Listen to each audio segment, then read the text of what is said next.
Selamat pagi Bapak Ibu sekalian yang dikasihi Tuhan dan yang mengasihi Tuhan. Hari ini hari Selasa tanggal 26 Maret tahun 2024. Kita akan merenungkan sebuah renungan yang bertema keluar dari kegelapan. Namun ada baiknya kita berdoa dulu. Mari kita berdoa. Tuhan yang Maha Baik, Engkau mengasihi semua orang di dunia ini, sehingga Engkau rela mati demi kami semua. Kami hendak merenungkan sebuah renungan. Kiranya Tuhan pimpin hingga selesai. Di dalam nama Tuhan Yesus, haleluya, amin. Seperti tadi, keluar dari kegelapan, sebuah renungan yang diambil dari Yohanes 12 ayat 20 hingga 36.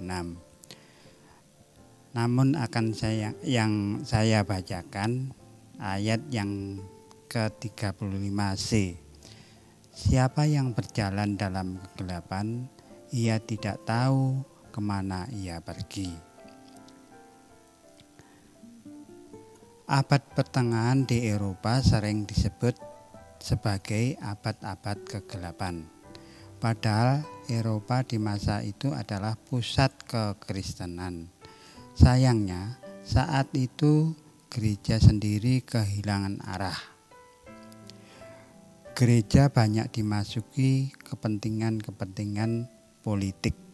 Bahkan di kala itu praktek korupsi merajalela, juga konflik peperangan. Kegelapan adalah simbol dari kejahatan.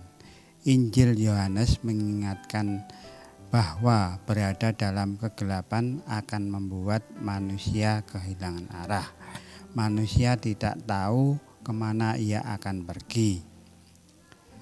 Artinya kejahatan itu membutakan. Kejahatan membuat manusia tidak bisa bergerak maju. Sebaliknya manusia akan terjebak dalam praktek-praktek yang mematikan. Kejahatan adalah manifestasi kuasa dosa. Inilah yang membuat manusia sulit lepas dari hal itu. Yesus Kristus adalah jawaban terhadap dosa. Ia adalah sang terang yang menuntun manusia ke jalan yang baru.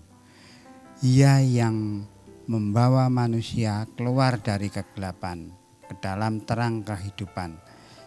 Sayangnya tidak semua manusia hidup di dalam Kristus.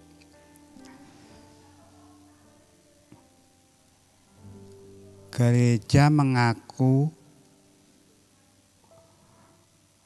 Yesus Kristus sebagai Tuhan pun tidak selalu hidup di dalam Dia.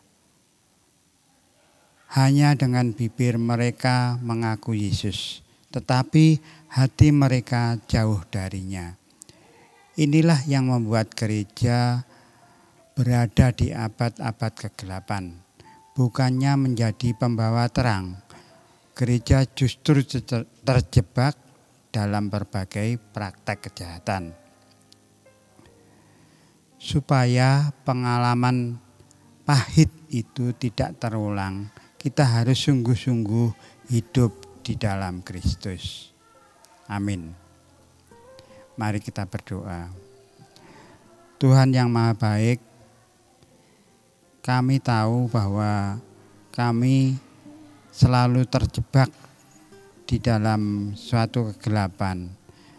Namun renungan hari ini mengingatkan kami bahwa kami harus bersandar, bahkan hidup mati kami adalah Kristus.